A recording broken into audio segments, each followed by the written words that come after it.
नमस्कार। दृष्टि आईएएस के टुडेज के प्रोग्राम में आपका स्वागत है। सबसे पहले पिछले सेशन का रिकैप देख लेते हैं। पहला प्रश्न है, आर्थिक मामलों की मंत्रिमंडलीय समिति की अध्यक्षता कौन करता है? इसका सही जवाब है प्रधानमंत्री।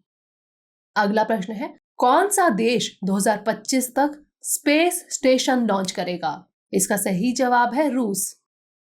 अगला प्रश्न है, हाल ही में किस देश के राष्ट्रपति का युद्ध के मैदान में निधन हुआ है? इसका सही जवाब है चाड। अगला प्रश्न है, विश्व प्रेस स्वतंत्रता सूचकांक कौन जारी करता है? इसका सही जवाब है रिपोर्ट विदाउट बॉर्डर्स। अगला प्रश्न है, सिविल सर्विस दिवस कब मनाया जाता है? इसका सही जवाब है 21 अप्रैल। अगला प्रश्न है, जल जीवन मिशन किस मंत्रालय की पहल है? इसका सही जवाब है जल शक्ति मंत्रालय। अगला प्रश्न है, मंगल ग्रह पर उड़ान भरने वाला इंजेन्युटी क्या है? इसका सही जवाब है लघु रोबोट हेलीकॉप्टर। अगला प्रश्न है, कोडेक्स समिति संबंधित है? इसका सही जवाब है मसाले और जड़ी बूटी से।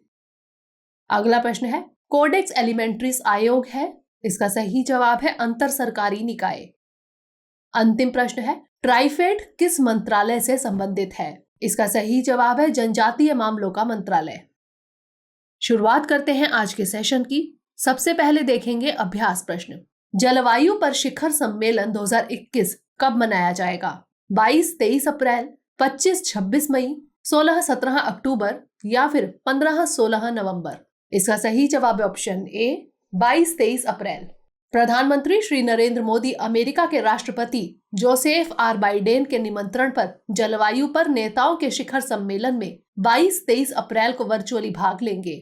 इस सम्मेलन का विषय है वर्ष 2030 के लिए हमारी सामूहिक तेज दौड़। शिखर सम्मेलन में लगभग 40 अन्य वैश्विक नेता भाग ले रहे हैं। शिखर सम्मेलन जलवायु से जुड़े मुद्दों पर केंद्रित वैश्विक बैठकों की श्रृंखला का एक हिस्सा है, जो नवंबर 2021 में COP26 तक चलने वाले जलवायु मुद्दों पर केंद्रित है।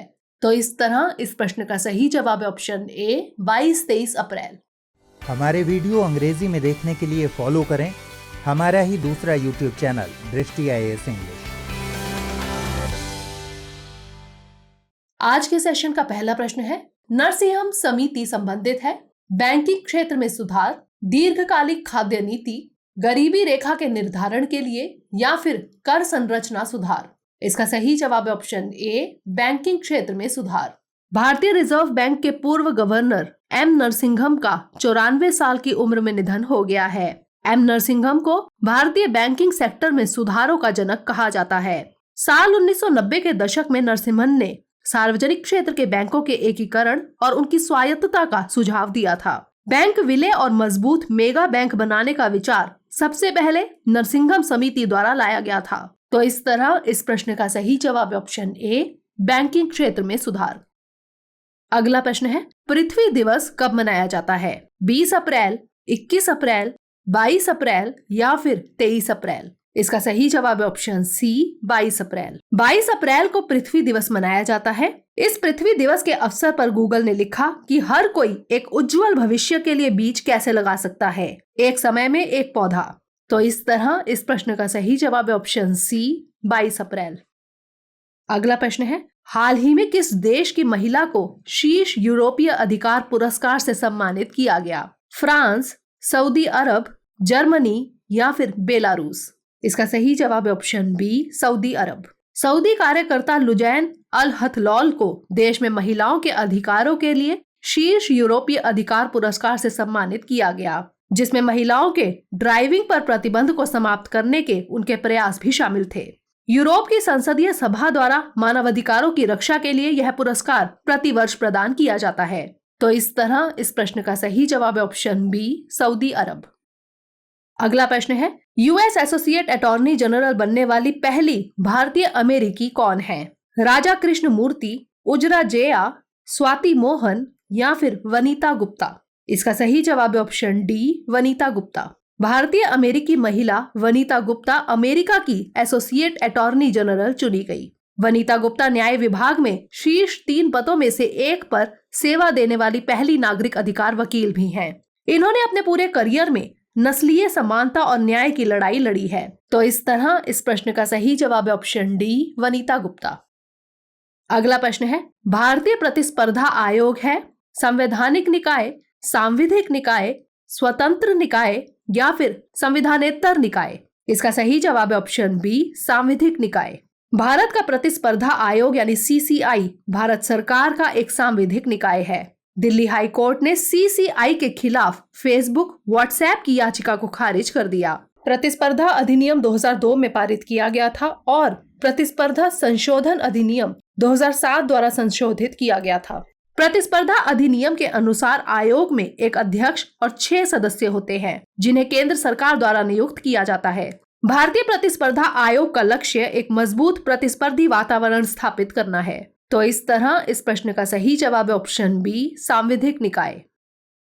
अगला प्रश्न है, बोआओ फोरम का मुख्यालय कहाँ पर है? रूस, फिलीपींस, चीन या फिर जापान? इसका सही जवाब है ऑप्शन सी, चीन। बोआओ फोरम फॉर एशिया यानी BFA एक अंतर्राष्ट्रीय संगठन है। इसका मुख्यालय चीन में है। इसे संयुक्त रूप से 29 सदस्य देशों द्वारा शुरू किया गया है। BFA नियमित आधार पर बोआओ हैनान में अपना वार्षिक सम्मेलन आयोजित करता है। BFA का उद्देश्य एशिया में आर्थिक एकीकरण को बढ़ावा देना है। इसने क्षेत्रीय आर्थिक एकीकरण, समान विकास और अधिक समृद्ध और सामंजस्यपूर्ण एशिया के निर्माण में सकारात्मक योगदान दिया है। तो इस तरह इस प्रश्न का सही जवाब ऑप्शन सी, चीन। अगला प्रश्न है, हिम तेंदुआ IUCN की किस कैटेगरी में है? विलुप्त प्राय यानी एक्सटिंक्ट, संकटग्रस्त यानी एंडेंजर्ड, गंभीर रूप से संकटापन यानी क्रिटिकली एंडेंजर्ड या फिर सुभेद्य यानी वल्नरेबल? इसका सही जवाब है ऑप्शन डी, सुभेद्य। हिम तेंदुआ IUCN की सुभेद्य यानी वल्नरेबल कैटेगरी में है। स्नो लेपर्ड मध्य और दक्षिणी एशिया के पहाड़ों और अत्यधिक ठंडी जलवायु में अधिक ऊंचाई पर रहता है। हिम तेंदुआ जम्मू और कश्मीर, हिमाचल प्रदेश, उत्तराखंड, सिक्किम और अरुणाचल प्रदेश में उच्च हिमालयी और ट्रांस हिमालयी क्षेत्र में निवास करता है। हेमिस नेशनल पार्क लद्दाख में हिम तेंदुए की अच्छी उपस्थिति है। यह भारतीय वन्यजीव संरक्षण अधिनियम 1972 की अनुसूची 1 में शामिल है। तो इस तरह इस प्रश्न का सही जवाब है ऑप्शन डी, सुभेद्य। अगला प्रश्न है, हाल ही में मौलाना वहीदुद्दीन खान का निधन हो गया। वह थे एक प्रसिद्ध कवि, बांसुरी वादक, इस्लामी विद्वान और शांति कार्यकर्ता या फिर नृत्य कलाकार? इसका सही जवाब है ऑप्शन सी, इस्लामी विद्वान और शांति कार्यकर्ता। मौलाना वहीदुद्दीन खान एक प्रसिद्ध इस्लामी विद्वान और शांति कार्यकर्ता थे। इन्हें 2000 में पद्म भूषण से तथा इस वर्ष पद्म विभूषण से सम्मानित किया गया था। इन्होंने इस्लाम के कई पहलुओं पर 200 से अधिक पुस्तकें लिखी और इंटरफेथ संवाद को बढ़ावा देने के लिए centre for piece and spirituality की स्थापना की। तो इस तरह इस प्रश्न का सही जवाब है ऑप्शन सी, इस्लामी विद्वान और शांति कार्यकर्ता। अगला प्रश्न है, अमित पंघाल किस खेल से संबंधित हैं? मुक्केबाजी, टेनिस, तीरंदाजी या फिर फुटबॉल? इसका सही जवाब है ऑप्शन ए, मुक्केबाजी। अमित पंघाल रूस में मुक्केबाजी टूर्नामेंट के सेमीफाइनल में पहुंचे। इन्होंने अंतिम 4 चरण में जगह बनाने के लिए रूस के तामीर गैलानोव के खिलाफ 5-0 से जीत दर्ज की। ये विश्व चैंपियनशिप में रजत पदक जीतने वाले पहले भारतीय भी हैं। तो इस तरह इस प्रश्न का सही जवाब है ऑप्शन ए, मुक्केबाजी। अंतिम प्रश्न है, भारतीय नौसेना ने किस देश की सबमरीन की खोज में सहायता के लिए DSRV को रवाना किया? फिलीपींस, इंडोनेशिया, वियतनाम या फिर श्रीलंका? इसका सही जवाब है ऑप्शन बी, इंडोनेशिया। भारतीय नौसेना ने लापता इंडोनेशियाई पनडुब्बी की खोज में सहायता के लिए DSRV को रवाना किया। DSRV यानी डीप सबमर्जेंस रेस्क्यू वेसल है। भारत दुनिया के उन कुछ देशों में शामिल है जो DSRV के जरिए किसी भी पनडुब्बी की खोज और बचाव करने में सक्षम है। भारतीय नौसेना की DSRV प्रणाली 1000 मीटर की गहराई तक पनडुब्बी का पता लगा सकती है। यह अपने अत्याधुनिक साइड स्कैन सोनार यानी SSS और रिमोटली ऑपरेटेड व्हीकल यानी ROV का उपयोग करती है। तो इस तरह इस प्रश्न का सही जवाब है ऑप्शन बी, इंडोनेशिया। अब बारी है आज के अभ्यास प्रश्न की।